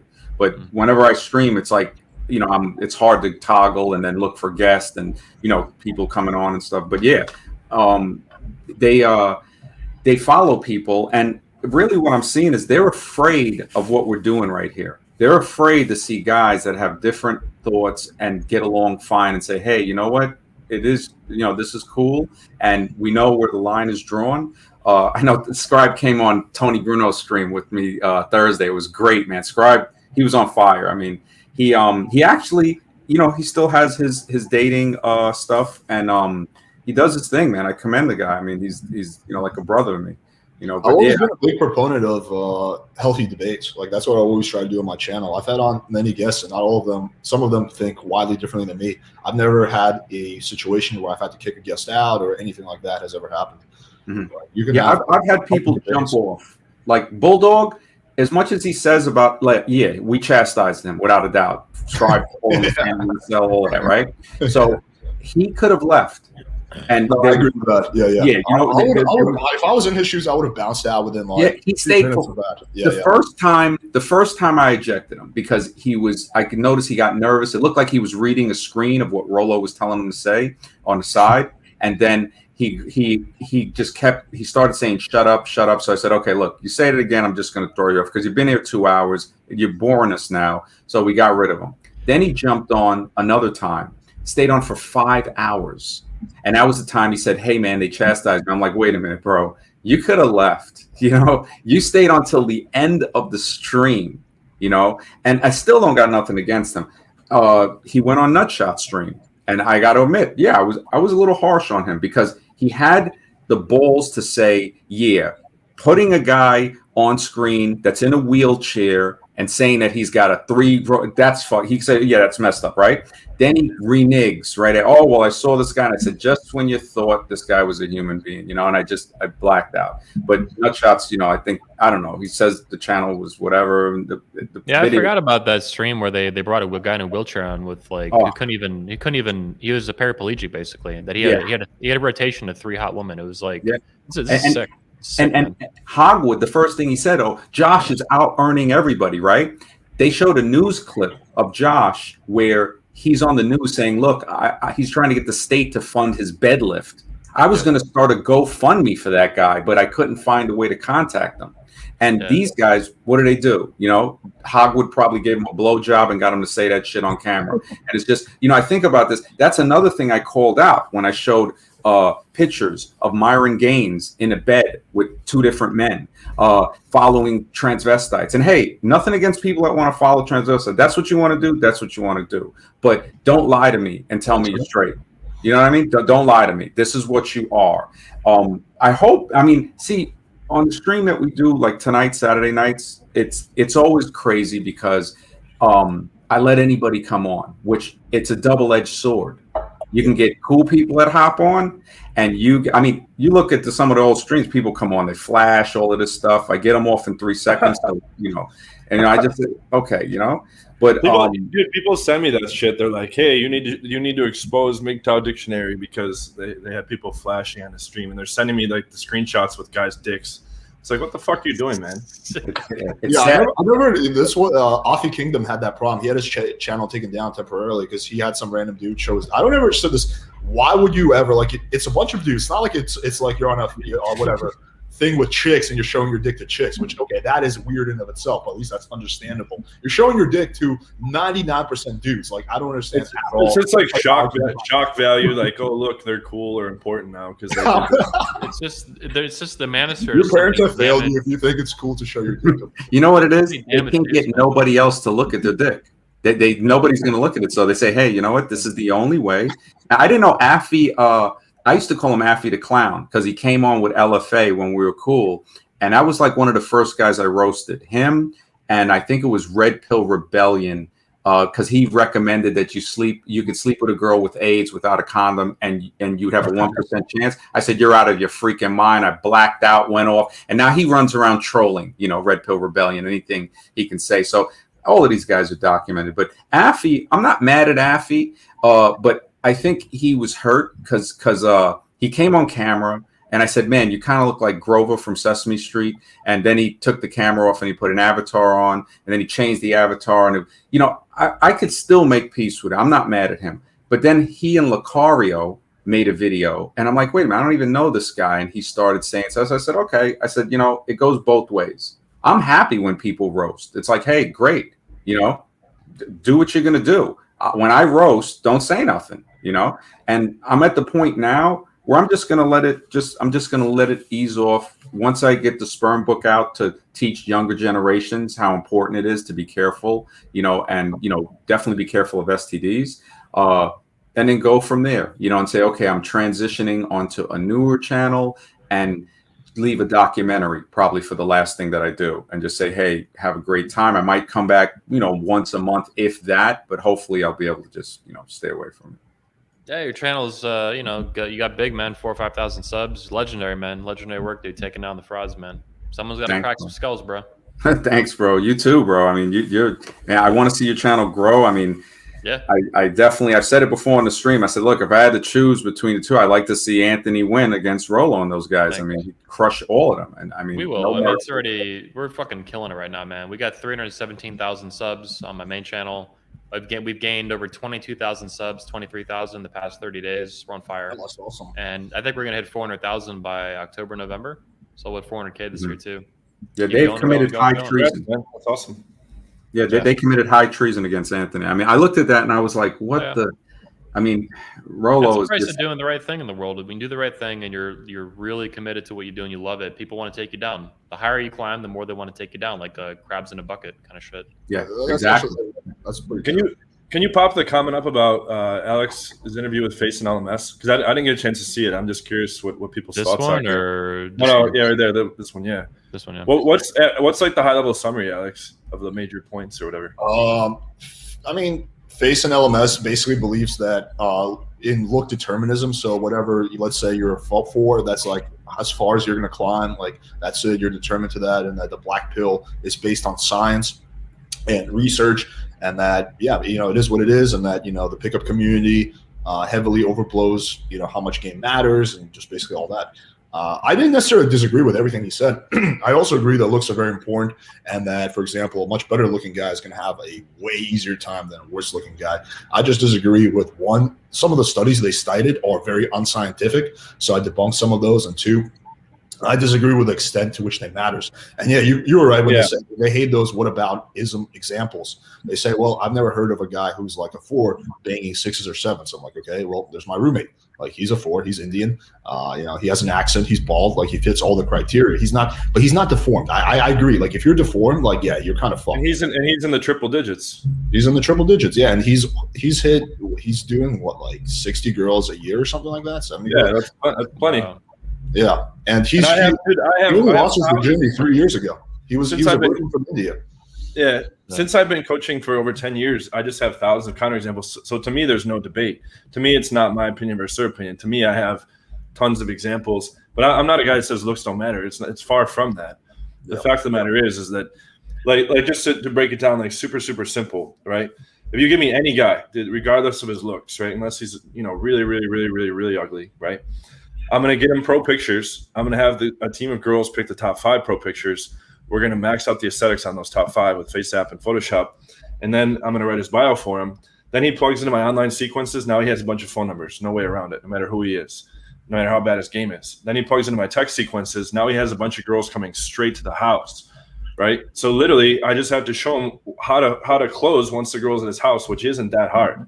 And now he's closing regularly. And then I show him how to add in more lead flow from cold approach. And I show him how to handle the public dates when he has the dates in public. And ta-da, he has a regular stream of girls for life. And then he can upgrade his confidence and coolness and work on his SMV and upgrade his quality. And I show him how to retain the girls. And that's it. But it goes from getting pro pictures to having girls coming to your house because I define all the texting and online game sequences. So where does Black Pill fit into that? The black pill, like I noticed the comment Alex was saying if black pill was true. The black pill is a metaphor for truth. So if the truth is that, okay, like you said, if a guy is like physically deformed, he's screwed. He always has hookers, like Master Yoda that comes on. 30 years he's been screwing hookers. I think he's like 50. One thing you guys said that I appreciate is looks do matter. Looks do matter, and things are going to work better for one guy than another guy. Looks actually gives your personality a chance. But when you think about that, is it really your personality or is it your looks? Now, this can't be determined in 1, 10, 100 streams. I mean, this is very, very complex. And I think that there's going to be a real separation between guys that say, okay, no, looks do matter to an extent. I appreciate Alex's honesty with that, and John Anthony's, because I heard him say it when I was making my coffee, that, yeah, it's going to work better for guys with looks. That's a truism as well. I mean, what would Tinder be, if everyone was on an equal playing field? Like RSC preached for years and years, everyone's cut from the same cloth. Looks don't matter whatsoever. And they used to close threads and emphatically make the point. I even bought into this at one point, like 10 years ago. They would someone would say, hey, how much do looks matter? They'd close the thread on the forum and say, this has been answered 1,000,000 times. They matter 0. They were very controlling like that. They closed a lot of threads, other shit too. I forgot about that. They're weird. No one else did that. RSD specifically, they did that. They did a real disservice to the community by making the argument that looks don't matter at all. If they had just said, yeah, looks of course matter. He had to. He had to for their sales. Matters too. For their marketing to everyone on the same playing field. Well, he had to do that. Owen Cook had to do that because he looks like Gimli from Lord of the Rings. I mean, he's just missing a hammer, Yeah. And if you look at his audience, right, they're all basically incels, and he plays of it. Okay, look, if a trollish looking guy from Mordor like him can get a chick, which is all staged, then hey, pay me the $300. And when I looked at the seminar, I said, wow, he just pulled in about $9,000 from this. So the money talks at that point. And what do they have to do? Suppress the truth. You can't make money off of the truth. It's very hard to make money off of the truth. So how do you make money off the truth? Somebody pays you to bury it. Face never really goes on anybody's stream. He went on Rolo's stream one time. They chastised him. He came on mine twice as just to come on as a cool guy. I was like, wow, this is great. Face is Face LMS, that guy? Yeah, Face and LMS. Yeah. We spoke on email, a few times. He even advertised the app that I had back in 2019 in November. Excellent. And What Attracts Woman 5. I was on a stream in December of 2019 with him and Coach Blackpill at the time, CBP now. And the points, the truth will change. The level of the water at high tide is the truth. That is the level. At low tide, that truth of the level at high tide changes to the level at low tide. Now, the guys you guys are saying, okay, looks do matter. The reason you see these other guys, Rolo can't say looks matter because look at him. I mean, brutal. Roll straight out the crypt. They dig him up and put him on the chair for live streams. So he can't. Butt Plug Fitness from Fresh and Fit, him and the little frog, the ostrich and the frog, they can't say that because one guy, that's a great picture. One guy, he's got the beak. Alex got serious beak, straight emu, and Frog, you look at him, you're like, Frog's just a little, we caught Frog, and this is something too. If guys would just admit it to a point. I got to look for the picture. I might still have it where he's wearing lifts in the sneakers. So why would a guy do that? It's basically because height does have a bearing, looks do have a bearing. So this is why, okay, a person will comb their hair in a certain way. But then again, hair again, that's a big factor there, So again, there are things that mitigate this. And as long as people are being honest to say, okay, this guy here with the glasses and the balding and all of that this is a special case. And I've said it all along. Sometimes men need men to basically walk them through. Like I know guys have told me, hey man, women will not talk to me. But when I'm hanging out with you, women come around and you're not the type of guy that's like hungry for them and you let things happen. But I've noticed how they will ignore certain guys that, they try to say something. When they say something to them, it's like they ignore it. When I say something, they actually think about what I said. So I'm saying, and I didn't know this in the 90s. All I knew is when I got older and I looked back at it, I said, this is why this chick slept with me, because I wasn't a nice guy. And that might also be part of it. But if a guy is a 5'2", or like they say, what's the stereotype? The 5'2" balding Indian janitor. If he's not nice to a girl, that plain not Mr. Nice guy ain't gonna get him nothing. They don't want to talk to him. They're like, thank you, stay away. The only way for him to really get anything, one, is status. Look at Billy Joel, 5'3", 5'4", sings, all of that. He got the supermodel Christy Brinkley, but it wasn't based on attraction. I put that in my book, the Black Pill, because I just released. Sorry to cut you off, man, but I gotta bounce them in here. We gotta close up the show. Cool. A little bit short today, a little over an hour and 30, but I appreciate everybody's time today. Everybody watching, happy 4th of July. Happy birthday, America. Fuck yeah. America. Alex, they can find your channel on YouTube by searching Alex PWF. Alex just playing with fire. They'll come up. Playing with fire. We're finally ranking high enough. Or you'll find Playing with fire. We don't come up for that movie. Or the John Cena movie. Yeah. Got it. John, they can find you by searching Coach John Anthony on YouTube, right? Yeah, John Anthony Lifestyle. And then platinumdatingsystem.com is my course. 48 Laws of Dating. I actually search MGTOW Dictionary, right, on YouTube. Pull right up. Yeah, they all. Yeah. Mm-hmm. And you got the book. You got the book on Amazon, 48 Laws of Dating, right? Yeah, 48 Laws of Dating and the Black Pill. So 2 different books. Okay. Mm-hmm. Boys, thanks for your time today. I appreciate it. Everybody tuning in. Again, guys. happy 4th. Fuck yeah. We'll talk again soon. All right, guys. Later. Peace out. This has been episode 145 of the Red Man Group. See you guys probably next Saturday. Peace.